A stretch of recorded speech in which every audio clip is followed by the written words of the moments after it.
భక్తులు ఎవరు కంప్లైంట్ చేశారు? తెలుగుదేశం భక్తులు కంప్లైంట్ చేసి ఉంటారు. మీరు ఒక్కటే చంద్రబాబు గారి టైంలో తిరుపతి దేవస్థానం ఎలా నడిచింది గతం నుంచి ఒక్కసారి తీయండి. ఎందుకంటే మా టైంలో మాకు తెలుసు ఎన్టీఆర్ గారు ఉన్నప్పుడు ఎంత అద్భుతంగా దాన్ని నిర్వహించారో.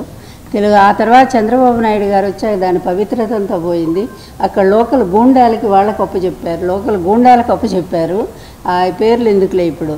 ఆ గూండాలంతా దేవస్థానాన్ని ఎంత నాశనం చేశారు, నకిలీ టికెట్లు క్రియేట్ చేశారు, దొంగ ఏది స్మగ్లర్ లాగా తయారైపోయి అసలు భక్తులకు కాకుండా ఎవరెవరికో అమ్ముకున్నారు. చాలా దరిద్రంగా వచ్చింది.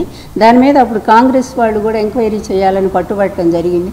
చంద్రబాబు పరిపాలనలో ఏ ఒక్క వ్యవస్థ కూడా సరిగ్గా జరగలేదంటానికి నేను నా పుస్తకం రాశాను ఆల్రెడీ. కావాలంటే ఆ పుస్తకం మీకు పంపిస్తాను. నేను చూడండి, ప్రతిదీ నిర్వీర్యం చేయటమే, గవర్నమెంట్ వ్యవస్థలన్నీ నిర్వీర్యం.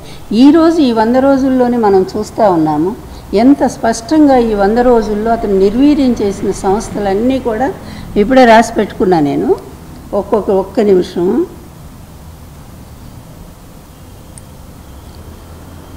వంద రోజుల్లో 60 రేపులు, విజయవాడలో వరద బాధితులు సహాయ సహకారాలు లేవు, గుడ్లవెల్లేరు కాలేజీ మహిళా హాస్టల్ బాత్రూంలో కెమెరాలు పెట్టి 3000 వీడియోలు, అలాగే విశాఖ ఉక్కు తుక్కు కింద చేసి పడేశారు, అలాగే పోలవరం నాశనం అయిపోయింది, అలాగే అమరావతి మునిగిపోకుండా ఉంటాయని ప్రకాశం బ్యారేజ్ టీడీపీ నేత బోట్లతోనే వాళ్ళు గుర్తించారు. ఆ బోట్లు వాళ్ళని తెలిసిందే కదా. ముందు ఏం చెప్పారు? ముందు జగన్ పంపించాడు అన్నారు.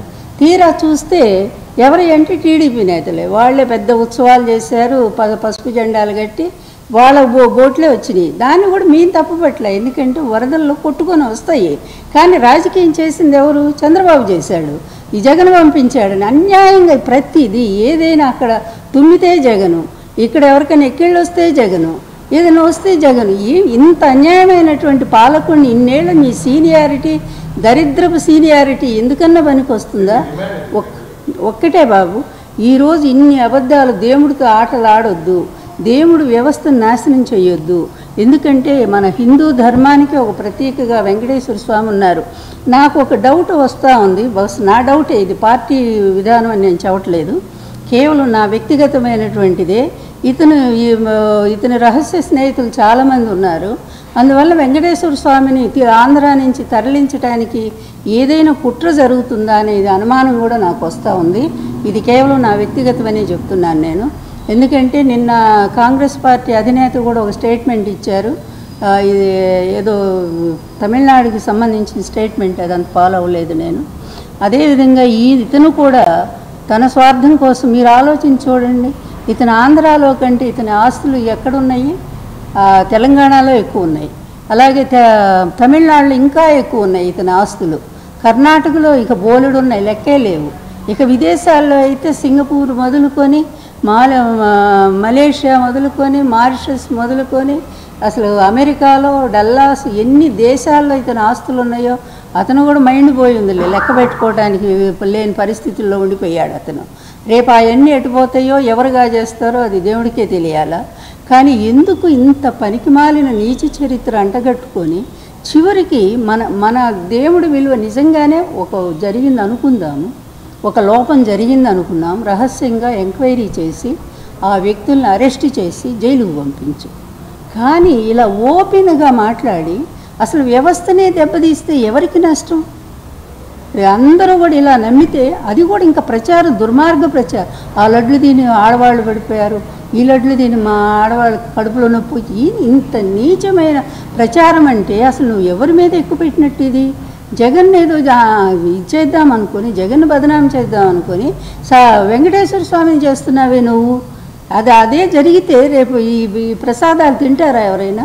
ఈ స్వామి భక్తులు వస్తారా? ఇలాంటి దుర్మార్గపు ప్రచారానికి నువ్వు మరి ఇట్లా తెగనాడితే ఇక నీ పరిస్థితి ఏంటో కూడా చెప్పడానికి వీల్లేదు.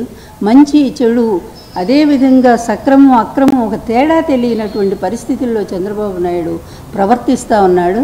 నువ్వు ఈ ఎదుటి వాళ్ళ మీద నిందలు వేయటం కోసమే స్వామివారిని వాడుకోవటం కూడా చాలా దురదృష్టం.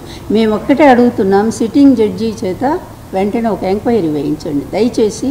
సిట్టింగ్ జడ్జి చేత, సిన్సియర్గా ఉండేటువంటి ఒక జడ్జి చేత మేము బీజేపీ వాళ్ళని అడుగుతూ ఉన్నాం. ఎందుకంటే కూటమిలో ఒక భాగస్వామ్యంగా ఉన్నారు కనుక ఈ బీజేపీ ప్రభుత్వం వెంటనే హిందూ ధర్మ పరిరక్షకులను కంకణం కట్టుకున్నటువంటి మీరు వెంటనే దీని మీద ఎంక్వైరీ వేయించండి. ఆ నెయ్యి ఎప్పుడు వచ్చింది, అదేవిధంగా ఆ నేతిలో కలిపితే అది లడ్డులో ఎలా కలుస్తుంది, ముందునే టెస్ట్ చేసి పంపించారు కదా, వెనక పంపారు కదా, పంపినాక లడ్డుల్లో కలవటానికి అవకాశం ఉంటుందా?